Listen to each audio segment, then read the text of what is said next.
कल जिस टॉपिक पर थे उस टॉपिक को हम आगे बढ़ाते हैं आज। पर्यावरण विश्लेषण एवं निदान, एनवायरमेंट एनालिसिस एंड डायग्नोसिस, इस पर चर्चा कर रहे थे।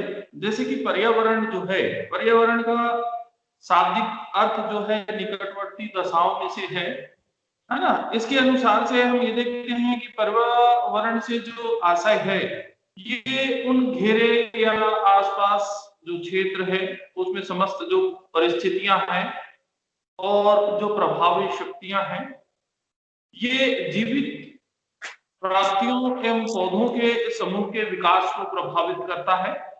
अर्थात संक्षेप में हम ये कह सकते हैं कि निकटवर्ती जो परिस्थिति है उन्हीं को हम पर्यावरण का नाम देते हैं, जो हमारे आसपास होते हैं, है ना, जो इफेक्ट करते हैं, प्रभावित करते हैं, उन्हीं को हम एक पर्यावरण के रूप में लेते हैं। ये जो परिस्थितियां होती हैं ये प्रकृति दत्त होती हैं या मनुष्य दत्त होती हैं, या हम ये कह सकते हैं कि प्रकृति की देन और हमारे आपके यानी कि मानवीय जो प्रदत्त होते हैं जिनके द्वारा निर्मित होते हैं। तो पर्यावरण अपने कारकों और तत्वों को प्रभावित करता है, उस पर प्रभाव डालता है और साथ ही स्वयं भी उससे प्रभावित भी होता है। तो वर्तमान परिस्थिति में हम बदलते हुए परिवेश को देखते हैं और मनुष्य जो है जब से प्रकृति पर एक विजय अभियान चलाना शुरू किया है ना। तो पर्यावरण जो प्रकृति है इसका संतुलन इस पर हमको देखने के लिए मिलता है। जैसे कि हम कहें कि प्रकृति जो है स्वयं अपना संतुलन जो है वह स्थापित करती है। जैसे कि कल मैंने आपको बताया था पर्यावरण जो है हमारे आसपास होने वाले घटक और बहुत सारे, जैसे कि भाई इन्वायरमेंट इफेक्ट हम कहते हैं, तो मौसम से संबंधित हमारा कॉन्सेप्ट होता है। यदि हम मौसम को ही ले तो उसमें आप देखिए कि वर्तमान समय में वस्तु स्थिति किस तरीके से बदलती चली जाती है, मौसम बदलते हैं और यदि हम इससे कोई छेड़छाड़ करते हैं या किसी भी तरीके से इसको प्रभावित करते हैं तो उसका इफेक्ट हमारे सामने आ जाता है। तो ये व्यक्तियों मनुष्यों को और इसके आसपास जो घटक है इनको ये प्रभावित करता है। तो पर्यावरण के जो संगठक हैं इनके इन्वायरमेंटल फैक्टर्स हैं, इसका जब हम एनालिसिस करते हैं, वर्गीकरण करते हैं, तो पर्यावरण घटकों का विश्लेषणात्मक यदि वर्गीकरण किया जाए, विश्लेषण के दृष्टिकोण से इसको बांटा जाए तो ये विभिन्न प्रकार के हैं। जैसे कि मैंने बताया कि ये विभिन्न जो प्रबंध शास्त्री हैं इन्होंने अलग अलग तरीके से इफेक्ट को दर्शाया है। जैसे कि डकन जो है इन्होंने इसका वर्गीकरण किया तो उन्होंने कहा कि हम यहाँ पर बात कर रहे हैं व्यवसायिक प्रबंध की बात कर रहे हैं, तो व्यवसाय से संबंधित जो इन्वायरमेंट है हम उसकी बात कर रहे हैं। तो उन्होंने ये कहा डकन ने कि उपभोक्ता घटक, पूर्तिकर्ता का घटक, प्रतियोगी जो घटक है वो, सामाजिक राजनीतिक घटक और तकनीकी घटक, इस तरीके से इन्होंने वर्गीकृत किया 5 भागों में, है ना। दूसरा हम कहें कि विलियम जो है इन्होंने इसको 6 श्रेणियों में 6 भागों में बांटा। आर्थिक, सरकारी या वैधानिक, आप ये कहें बाजार या प्रतियोगी, पूर्तिकर्ता, तकनीकी, भौगोलिक, सामाजिक, ये इस तरीके से इन्होंने इसको वर्गीकृत किया। डीआरसी ने इन्होंने इसको मुख्य 3 भागों में विभाजित किया, आर्थिक, राजनीतिक और सामाजिक या वित्त। ठीक है, तो प्रबंधक जो है वो विभिन्न जो पर्यावरण घटकों को ध्यान में रखते हुए निर्णय लेते हैं। यदि देखा जाए तो ये पर्यावरण घटक जो है ये अंतर संबंधित होते हैं, यानी एक दूसरे से रिलेटेड होते हैं, है ना। और पर्यावरण का जो घटक है ये एक ही कोई घटक प्रभावित नहीं करता, बहुत सारे घटक एक साथ आपको प्रभावित कर सकते हैं। तो इसलिए पर्यावरण जो है ये यहाँ पर थोड़ा सा कठिन हो जाता है। जैसे कि फॉर एग्जांपल आर्थिक घटक जो राजनीतिक घटक और वैधानिक घटकों को एक साथ प्रभावित करता है। तो इसी प्रकार से आर्थिक पहलू का निर्धारण जो है वो तकनीकों के माध्यम से की जाएगी या तकनीकी घटक हो सकते हैं। तो इन सब वर्गीकरण का यदि हम एनालिसिस करें तो निष्कर्ष रूप में पर्यावरण घटकों का विश्लेषणात्मक वर्गीकरण जो है हम उसको इस तरीके से कर सकते हैं, क्लासिफिकेशन कर सकते हैं। क्लासिफिकेशन में मुख्य 6 पार्ट आपको मैंने अभी यहाँ पर बताया। जैसे कि भाई इसमें आर्थिक जो घटक है पर्यावरण, तो इसमें इसके वर्गीकरण जो है आर्थिक पर्यावरण को हम लें, वातावरण को लें, इकोनॉमिक इन्वायरमेंट, ठीक है। अब इकोनॉमिक इन्वायरमेंट तो आर्थिक परिवर्तन पर्यावरण जो है ये उन घटकों को सम्मिलित किया जाता है जो कि आर्थिक क्रियाओं के विकास की आकृति, प्रकृति और इसमें ये सारी चीज समाहित होते हैं। तो इसके अंतर्गत आर्थिक प्रकृति जो है, आर्थिक प्रकृति, आर्थिक संसाधन, हम इनको शामिल करते हैं। तो क्या आर्थिक व्यवस्था जो है वह कृषि प्रधान है, उद्योग प्रधान है अथवा सेवा प्रधान है? और जो आर्थिक संसाधन है तो क्या राष्ट्रीय आय, इसका विवरण, आर्थिक विकास का स्तर, उद्योगों की प्रकृति, उत्पादन लागत, औद्योगिक विकास, पूंजी बाजार, प्रतिस्पर्धा, जोखिम, रिस्क जो लिया जाता है, या नवाचार यानी कि इनोवेशन, इन सबको इसके अंतर्गत शामिल किए जाते हैं। तो यहां पर मुख्य बात 2 हुई, आर्थिक नीतियां और आर्थिक प्रणालियां। आर्थिक नीति में हम देखते हैं तो आर्थिक नीतियों के अंतर्गत हम किन चीजों को, कौन से ऐसे घटक होते हैं?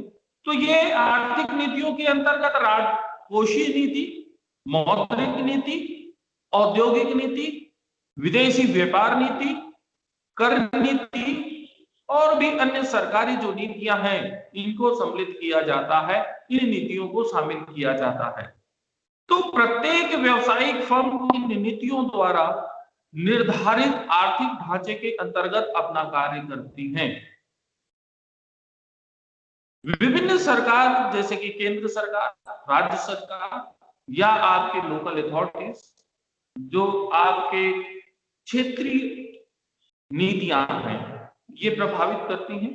और इसमें विभिन्न नीतियां हैं और नीतियों के अंतर्गत अधिनियम है और अधिनियमों के अंतर्गत ये सारे आते हैं जो कि आर्थिक नीति के अंतर्गत इनको प्रभावित करते हैं।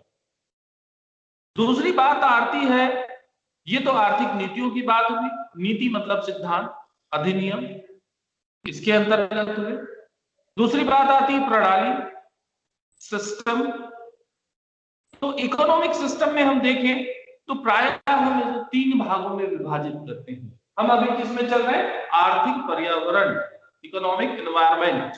ओके, तो इकोनॉमिक एनवायरनमेंट के अंतर्गत हमने क्या बात की? आर्थिक जो नीतियां हैं, रूल रेगुलेशन है, अधिनियम जो बने हैं जिसको कि फॉलो करने पड़ते हैं व्यवसाय प्रबंधन के अंतर्गत। हम आर्थिक प्रणाली जो इकोनॉमिक सिस्टम है इसको अध्ययन के दृष्टिकोण से हम 3 भागों में विभाजित करते हैं। पहला तो होता है पूंजीवादी प्रणाली, कैपिटलाइजेशन सिस्टम्स। दूसरा साम्यवादी प्रणाली, सोशलिस्टिक सिस्टम। और मिश्रित प्रणाली, मिक्स सिस्टम। तो यहां ये देखें कि पूंजीवादी जो प्रणाली है ये क्या है? इसे स्वतंत्र बाजार अर्थव्यवस्था भी कहा जा सकता है। स्वतंत्र बाजार अर्थव्यवस्था, इस प्रणाली की कुछ एक विशेषताएं हैं जैसे कि स्वतंत्र प्रतिस्पर्धा। आप लोगों ने पढ़ा होगा कॉम्पिटिशन जो है, तो बाजार में कॉम्पिटिशन काफी होते हैं और इसको भी अलग अलग भागों में विभाजित किया गया है। आर्थिक व व्यावसायिक स्वतंत्रता, मूल्य तंत्र की बाजार क्रियाशीलता, पूंजी का सर्वोच्च स्थान, इस तरीके से ये पूंजीवादिता सिस्टम जो है वो होता है। साम्यवादी प्रणाली जो है सोशल, तो ये सरकार द्वारा संचालित प्रणाली होती है जिसके अंतर्गत सरकार की आर्थिक क्रियाओं का क्रियान्वयन किया जाता है, नियोजन किया जाता है और इसका उद्देश्य जो है वह मुख्य रूप से सामाजिक कल्याण के लिए होता है, जन सुविधाओं के लिए होता है। मिश्रित प्रणाली जो है मिक्स्ड सिस्टम, ये पूंजीवादी और साम्यवादी दोनों प्रणालियों का मिश्रण होता है। इसके अंतर्गत सरकार तथा निजी क्षेत्र जो है गवर्नमेंट और आपके प्राइवेट सेक्टर दोनों बिजनेस जो है वो साथ साथ चलती हैं और वो कार्य करती हैं।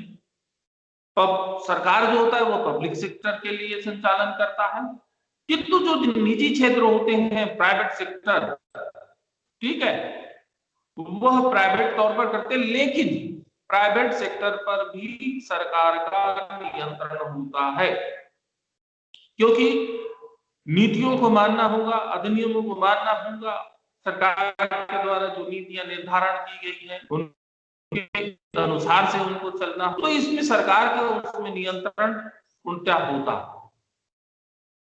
तो ये आर्थिक पर्यावरण जो है, तो आर्थिक पर्यावरण में उन घटकों को सम्मिलित किया जाता है जो आर्थिक क्रियाओं के विकास की आकृति है, वो इसमें जो निम्नलिखित सम्मिलित किए जाते हैं उसमें आर्थिक जो सामान्य आर्थिक दशाएं हैं, आर्थिक प्रणालियां हैं, आर्थिक नियोजन, मुद्रा, पूंजी, राष्ट्रीय आय, आय का वितरण, मौद्रिक नीति, प्रशुल्क नीति, प्राकृतिक जो संसाधन है, बाजार घटक है, कच्चा माल, पूर्तिकर्ता, प्लांट एवं मशीनरी, वित्तीय सुविधाएं, उत्पादकता, उत्पाद बाजार, प्रतियोगिता की प्रकृति, औद्योगिक मांग, उपभोक्ताओं की मोल तोल करने की जो क्षमता होती है, यानी कि जो लेन देन की बातें होती हैं, कर प्रणालियां, व्यापार, उद्योग घटक, आर्थिक पर्यावरण का निर्माण ये करते हैं।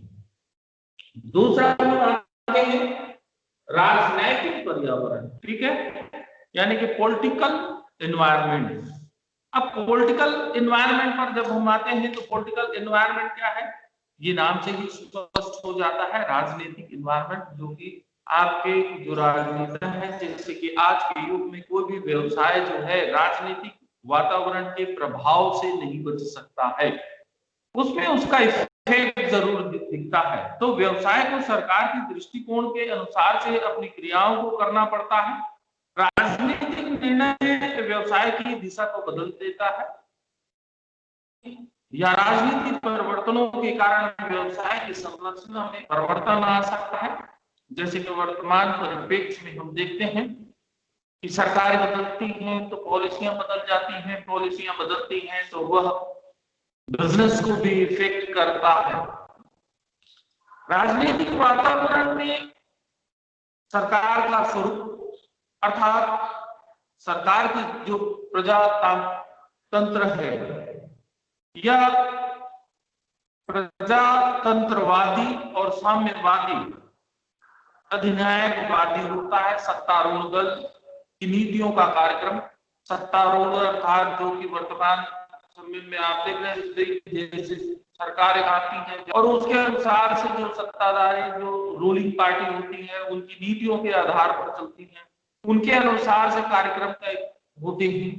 तो राजनीतिक विकास की दशा, व्यवसाय, आर्थिक विषयों का राजनीतिकरण, राजनीति के जो नैतिक कानून और व्यवस्था की स्थिति, राजनीति स्थिरता, उद्योग व अर्थव्यवस्था में सरकारी हस्तक्षेप की मात्रा, सरकारी नीतियां जैसे कि राजकोषीय, मौद्रिक, औद्योगिक, आयात निर्यात जो नीतियां हैं, राजनीतिक दलों और दबाव समूहों यानी कि प्रेशर ग्रुप्स की भूमिका, ये आदि जो घटक है को शामिल किया जाता है। और राजनीतिक माहौल, व्यवसाय के प्रति दृष्टिकोण ही राजनीतिक वातावरण का निर्धारण करता है।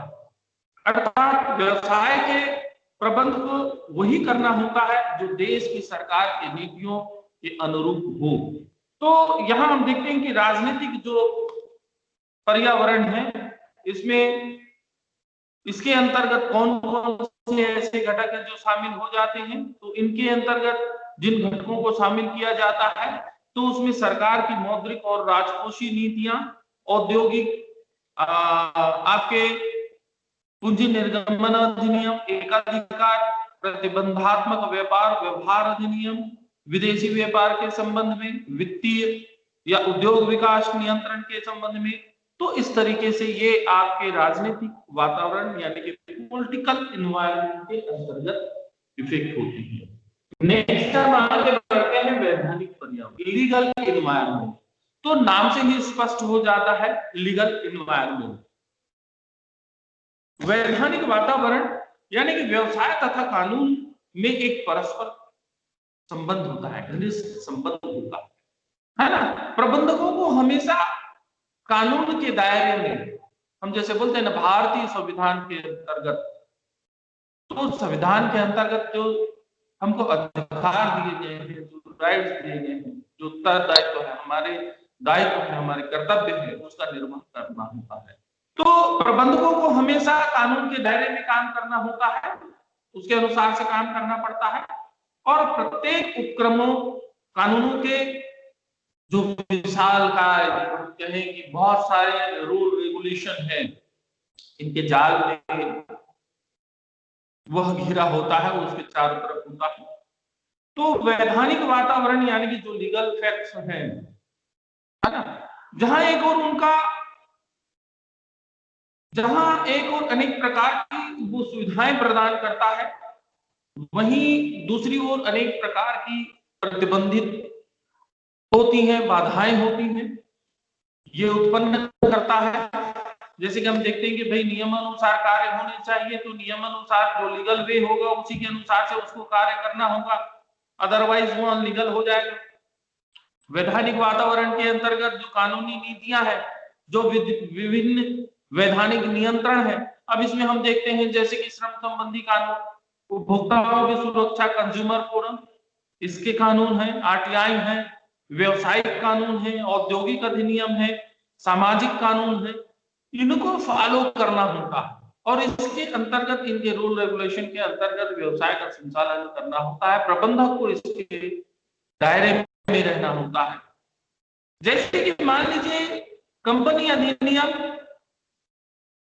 अनुबंध अधिनियम, वस्तु विक्रय अधिनियम, कारखाना अधिनियम, औद्योगिक विवाद अधिनियम, न्यूनतम मजदूरी अधिनियम, कर्मचारी क्षतिपूर्ति अधिनियम, आयात निर्यात नियंत्रण अधिनियम, विदेशी विनिमय नियम, सार्वजनिक वितरण नीति, लाइसेंसिंग नीति, साझेदारी अधिनियम, पूंजी नियंत्रक, आवश्यक कानूनी जो अनुमतियां हैं, अर्थात वैधानिक वातावरण के ये हम तत्व कह सकते हैं, एलिमेंट्स कह सकते हैं।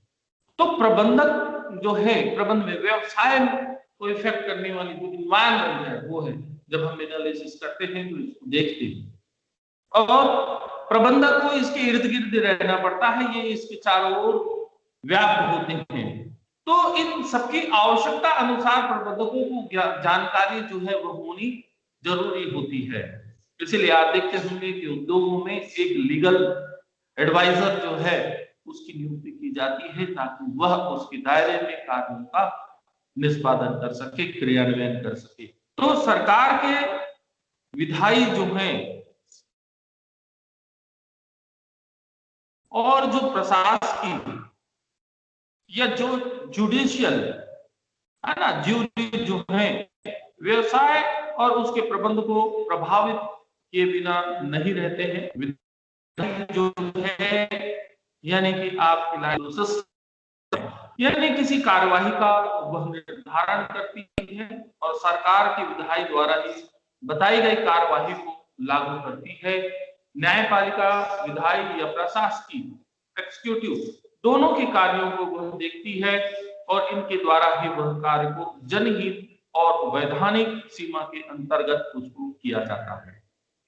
नेक्स्ट हम आते हैं तकनीकी पर्यावरण, ठीक है, टेक्निक, या हम कहें कि इसको टेक्नोलॉजिक इन्वायरमेंट।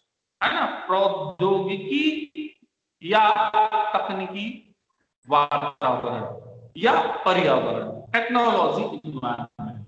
अब टेक्नोलॉजी पर्यावरण क्या है? जैसे कि हम देखते हैं कि विश्व स्तर पर यदि हम बात करें या वर्तमान से हम बात करें तो विश्व स्तर बहुत तेजी से परिवर्तन हो रहा है।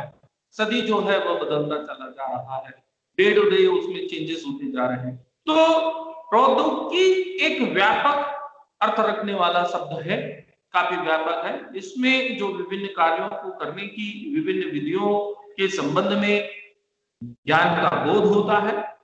इसमें आविष्कार, नवाचार, तकनीकी को शामिल की जाती है। प्रौद्योगिकी अप्रचलन, प्रौद्योगिकी परिवर्तनों की उपक्रम की लागतों, लाभदायिकता, संयंत्र स्थान, उसका उत्पाद रेखा, इसके विकास स्तर, इस पर प्रभाव डालता है। प्रौद्योगिकी विकास के प्रति जागरूक न रहने का अर्थ जो है वह काफी इफेक्ट होता है इसके प्रति। कहते हैं ना कि देख समय अनुसार आपको चलना है, समय परिवर्तित हो रहा है, बदल रहा है, चेंजेस आ रही है, तो उसके अनुसार से व्यवसाय को, वो प्रबंधन को उसके अनुसार से बदलते हुए चलते रहना चाहिए। तो जैसे आज व्यवसाय और उद्योग वर्तमान समय में हम देखते हैं कि भाई कहते हैं कि कंप्यूटर युग आ गया है, सुपर कंप्यूटर युग आ गया है, तो इसके अनुसार से चलना होता है। जो स्वचालित मशीन है उनका प्रयोग करना। तो देखिए कि पहले कुछ समय में आप देखिए उद्योगों में देखिए कितना परिवर्तन आ गया। पहले 100 वस्तुओं का निर्माण एक दिन में होता था, तो आज हजारों वस्तुओं का निर्माण 1 घंटे में ही हो जाते हैं। यानी कि स्वचालित जो मशीन होती है, ऑटोमेटिक जो जनरेशन होती है उनको शामिल कर लिया गया है। तो इसमें नई नई वस्तुएं, नए नए जो डिजाइन है, नई नई कंपनियां जो किस्म है, इसका सृजन किया जाता है, यानी कि उसका नवाचार जो है वह शामिल हो जाता है। तो तकनीकी जो परिवर्तनों के कारण उत्पादन की जो विधियां हैं तो वह बदल गई, जिससे कि न्यूनतम लागत पर अधिकतम लाभ का जो ट्रेड है, या हम कहें कि न्यूनतम लागत में अधिकतम लाभ करना आसान हो गया है। तो प्रौद्योगिकी और तकनीकी जो इन्वायरमेंट है, इसके अंतर्गत नए संयंत्रों, नए उपकरणों, जो स्वचालित मशीनरी हैं, इन सारी चीजों को शामिल किए जाते हैं। टेक्नोलॉजी का, जैसे कि वर्तमान में हम और आप इस टेक्नोलॉजी का उपयोग कर रहे हैं, ये परिवर्तन ही है, ये एक इन्वायरमेंट ही है जो कि हमको इफेक्ट कर रहा है। यदि हम देखें कि भाई शिक्षा के लेवल पर ये इन्वायरमेंट कैसे इफेक्ट कर रहा है, तो वर्तमान समय में इसका आपको प्रत्यक्ष उदाहरण मिलता है।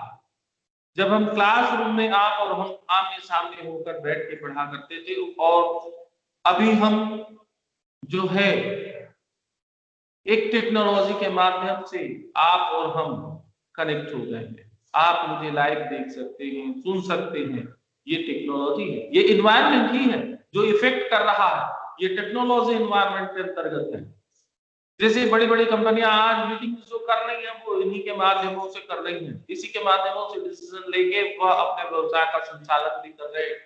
व्यवसाय के दृष्टिकोण से हम देखें कि जो एक समय तक बाजार में व्यक्तियों के समूह को जाना आवश्यक होता था, अभी नहीं है। घर बैठे आप कोई भी चीज मंगा सकते हो, ये इफेक्ट है, टेक्नोलॉजी है। हम घर में बैठे हैं, मोबाइल पे बैठे हैं, छोटा सा गैजेट्स है और उसके माध्यम से हम बड़ी बड़ी खरीदारी कर लेते हैं, पैसे ट्रांसफर कर लेते हैं बैंकिंग सुविधाओं में। ये भी एक एनवायरमेंट है उसमें, जब हम उस सेक्टर में जाए और देखें तो ये एनवायरमेंट जो है ये इस तरीके से आपका जो टेक्नोलॉजी एनवायरमेंट है वह इफेक्ट करता है। नेक्स्ट आगे बढ़ते हैं, सामाजिक एवं सांस्कृतिक वातावरण। तो सामाजिक और सांस्कृतिक वातावरण जो है, सोशल और कल्चर एनवायरनमेंट। सोशल और कल्चर एनवायरनमेंट देखें तो सामाजिक और सांस्कृतिक पर्यावरण सामाजिक संस्थाओं और संगठनों की संरचना, व्यवसाय का सामाजिक उत्तरदायित्व, ठीक है, राष्ट्र की संस्कृति कह ले, शिक्षा, व्यवसाय का सामाजिक व सांस्कृतिक कार्यक्रमों में उसका योगदान, समूहवाद, व्यक्तिवाद, ग्रामीण शहरी जीवन आदि तत्वों से बनता है। और इस एनवायरनमेंट को लोगों के व्यवसाय के प्रति दृष्टिकोण, उसके कार्य के प्रति व्यक्तियों का दृष्टिकोण, उन्नति का आकांक्षा, परिवार की स्थिति, धर्म का प्रभाव आदि ये बहुत महत्वपूर्ण भूमिका होते हैं जो कि इफेक्ट करते हैं। व्यवसाय को समाज के साथ चलना होता है क्योंकि वह भी इसी का एक बहुत ही महत्वपूर्ण अंग होता है। इसका लक्ष्य भी समाज को वस्तुएं, सेवाएं उपलब्ध कराना होता है। अतः समाज में होने वाले परिवर्तन से उसे सामंजस्य बनाए रखने की आवश्यकता होती है और उसके अनुरूप बनना होता है।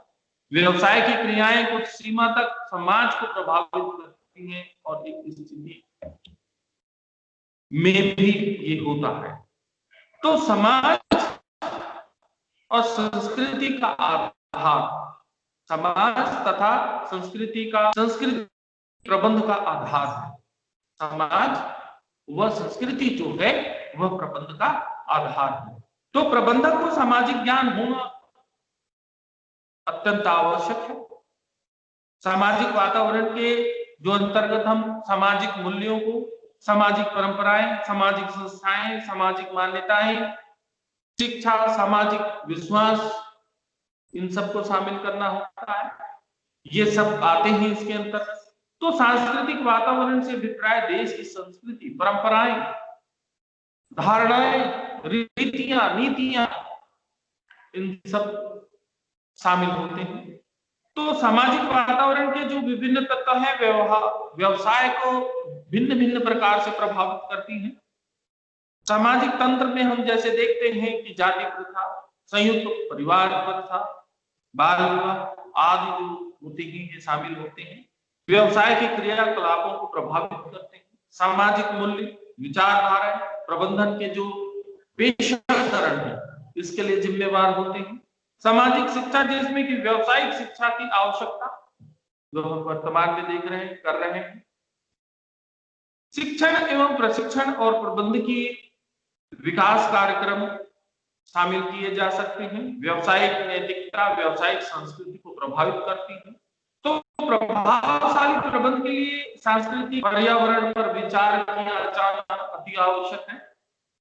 आज के युग में प्रत्येक संस्था को मानवीय आकांक्षाओं, प्राथमिकताओं, रुचियों, विचारों, अपेक्षाओं आदि का ध्यान में रखकर काम करना होता है।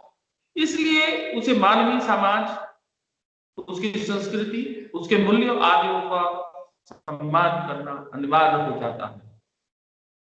जैसे कि मैंने अभी आपको बताया, जैसे जैसे शिक्षा का स्तर बढ़ते जाता है वैसे वैसे जीवन शैली बदलती है, जीवन स्तर सुधरता है, वैसे वैसे उसमें विश्वास और मान्यताएं जो है वह घटती चली जाती हैं। परंतु प्रबंधकों को इसके प्रति सजग रहने की आवश्यकता पड़ती है। लास्ट पॉइंट में आते हैं हम, प्राकृतिक पर्यावरण।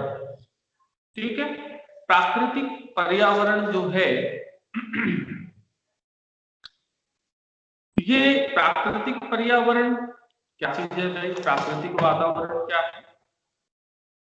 Natural environment. तो नेचुरल एनवायरनमेंट यानी कि मनुष्य दत्त पर्यावरण की भांति ही प्राकृतिक पर्यावरण भी बहुत ही महत्वपूर्ण होता है। इसके अंतर्गत हम जो नेचुरल एनवायरनमेंट है इसमें हम क्या लेते हैं? जलवायु, ठीक है, भौगोलिक स्थिति, प्राकृतिक स्थिति,